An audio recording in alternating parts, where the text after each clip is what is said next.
I'm James Counsell from Outer Temple Chambers. I'm the head of pupillage at my chambers. I've been doing that job for 5 or 6 years now. I'm Connell from 5 St Andrews Hill. I'm the chair of the Pupillage Committee there and have been for 7 years. My name is Shanthi and I have pupillage at Lamb Building, which I'll start in January 2016. In terms of preparation for interviews, there were some chambers that I applied for that would ask a few questions on current affairs, and for those I researched through the news, I read through it extensively, and I practiced making arguments for and against different topics. Shanthi, I'm going to start with a very general question. Why do you want to become a barrister? Essentially for me it's about the combination of my interests as well as skills. I've had the fortune of being able to work in both legal and non-legal areas, having worked with the UNHCR and Solace Women's Aid, as well as continuing into international policy. And I found in the last few years, as I was going away from more legal-related work, I missed it. I like the sharp edge of the law, I like the analysis, but I also want to retain aspects of my work that I did enjoy, public advocacy, being able to persuade people about my argument or whatever I was trying to be defending. And so it's that particular combination that really attracted me to applying to be a barrister today. My name's Rebecca Kiessling. I'm currently studying the BPTC at University of Law and a future pupil at 4 Pump Court Chambers. There are 3 things I kind of suggest for interview prep. I suppose one of them is preparing yourself and preparing information about the chambers, and the third being preparing the practice areas of chambers. Just asking about advocacy, if you're arguing the case, do you find it easier to argue a case that you believe in, or does it make no difference? I think sometimes actually arguing a case you don't believe in can actually be a little easier, because you have to test your own views. You're arguing against yourself the whole time. So you take yourself as the other side who's already embedded in your mind, and then try and make up the best arguments that you would use against yourself. So I suppose having automatically someone arguing against you the whole time when you're thinking of arguments can actually help in a way, although you're always a little disappointed when you get the side you didn't want at the start. My name's Connell. I am a future pupil at 1 King's Bench Walk Chambers. I applied for pupillage in the January rounds preceding the BPTC. Speculatively, I didn't get an offer that time, but I had a few first rounds. But with sort of the career service and sort of working on everything, the next year I applied. I think I totaled about 11 final rounds, 3 offers and several reserve places. What do you think are the 3 most important qualities that one needs to be a good barrister? Which do you think you excel at? I hope the advice and judgment is the sort of bit that holds the rest of it together. I do. And is there any particular work experience or experience that you've had that's given you those skills or helped you hone them? I spent quite a lot of time before my BPTC. I actually sort of funded most of my university studies by being an invitation consultant. The nature of that particular consultancy, the Beast, is giving advice regularly. And latterly I was given responsibility for quite large importation deals. I mean, the last one was about £250,000 importation of Turkish water. So I think that probably will be sort of a key sort of experience that I've had in the past that would demonstrate that. Hi, my name is Colm. I'm starting pupillage in 2016 in Devereux Chambers.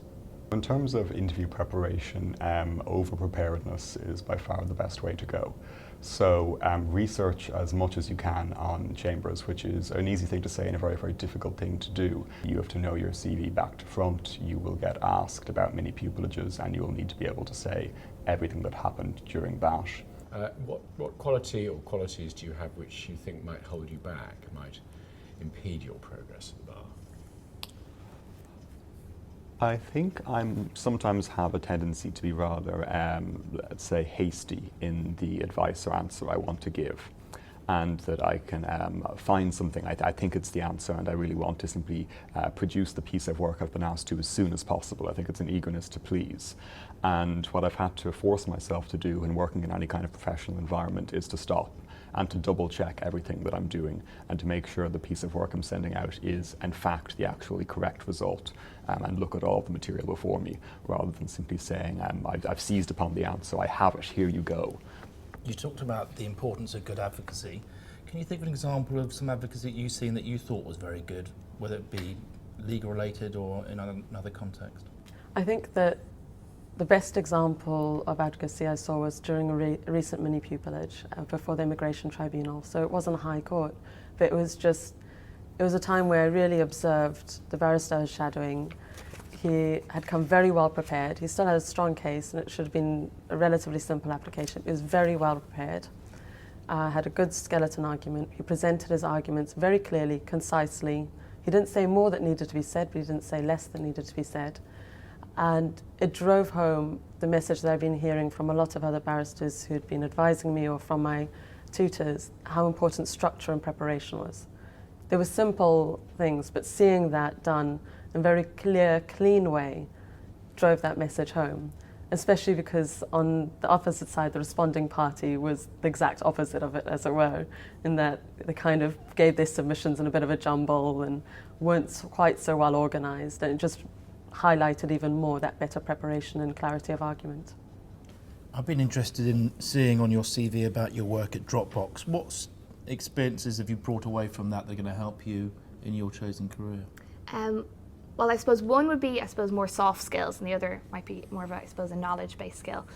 So I suppose I'll turn to the hard skill first, kind of commercial practice, and in particular kind of IT and telecoms, that kind of thing, is the practice area that I'm really interested in. So I suppose having the experience of knowing, how a server works, what data location means, all that kind of stuff really helps in terms of going into a pupillage and having a basic understanding of what those words kind of mean and knowing that you have an interest in that.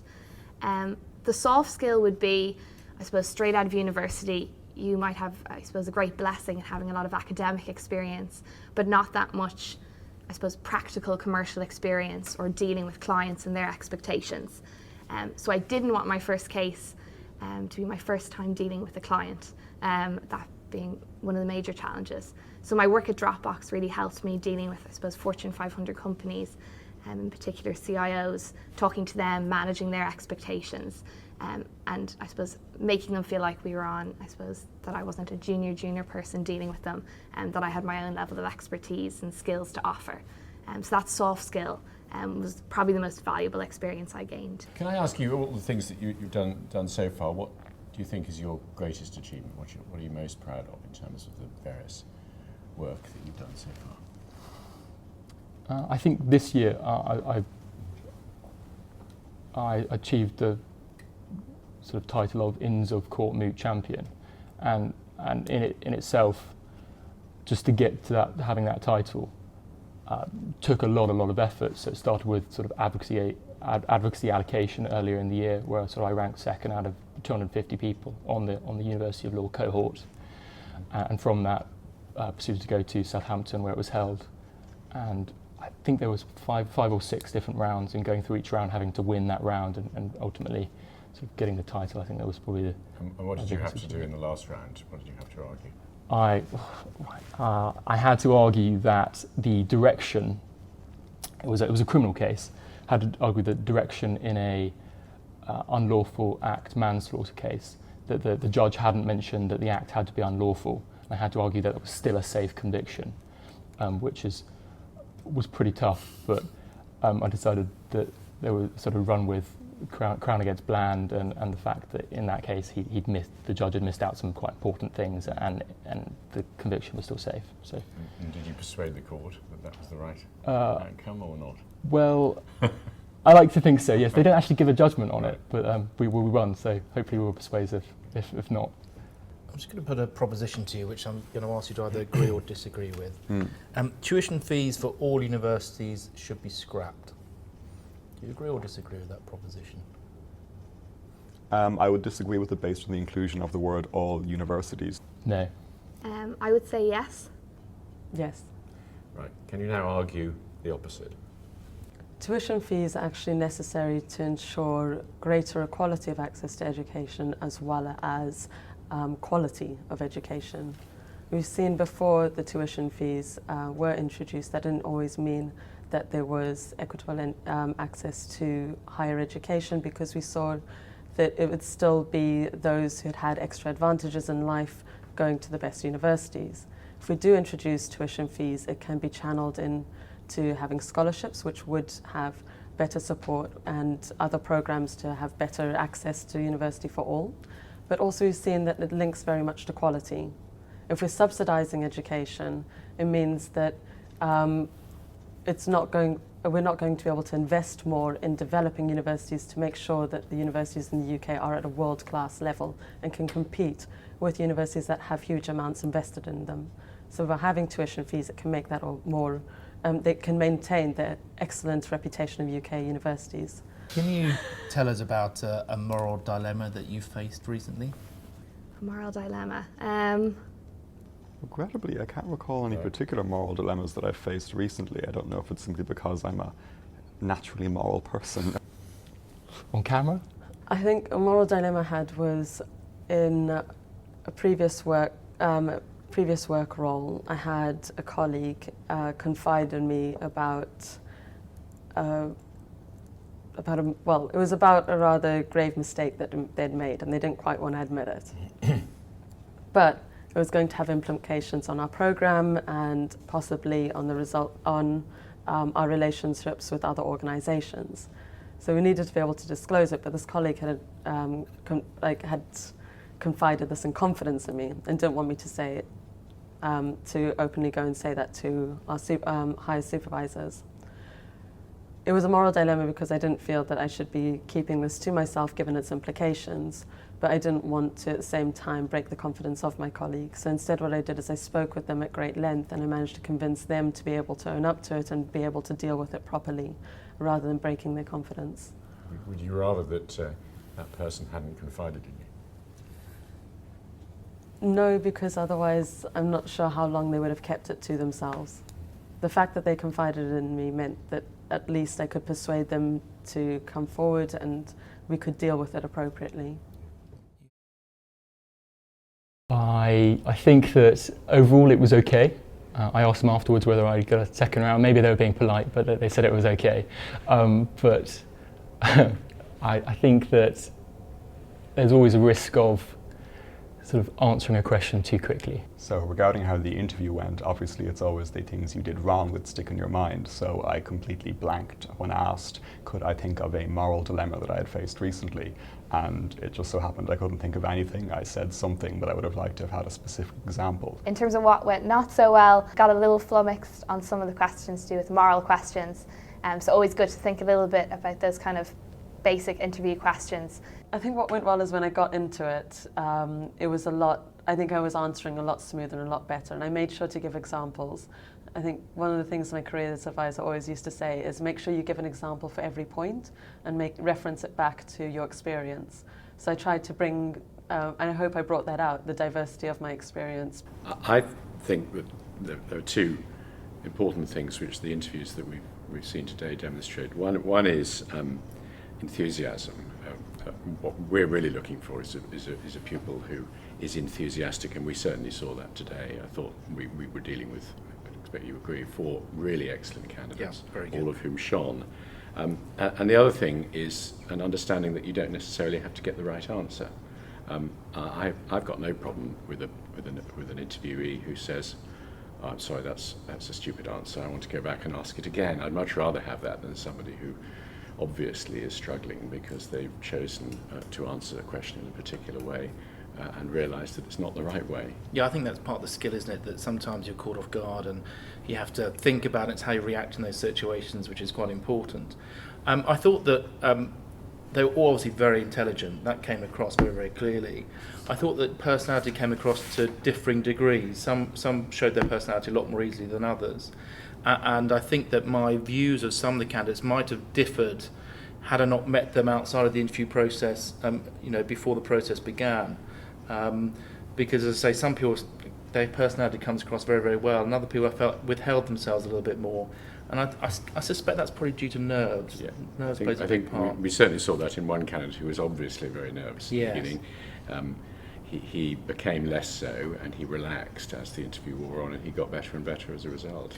It is a question of projecting your personality even in a short interview. Because for us, we're obviously looking for intelligent people that have got the personality as well.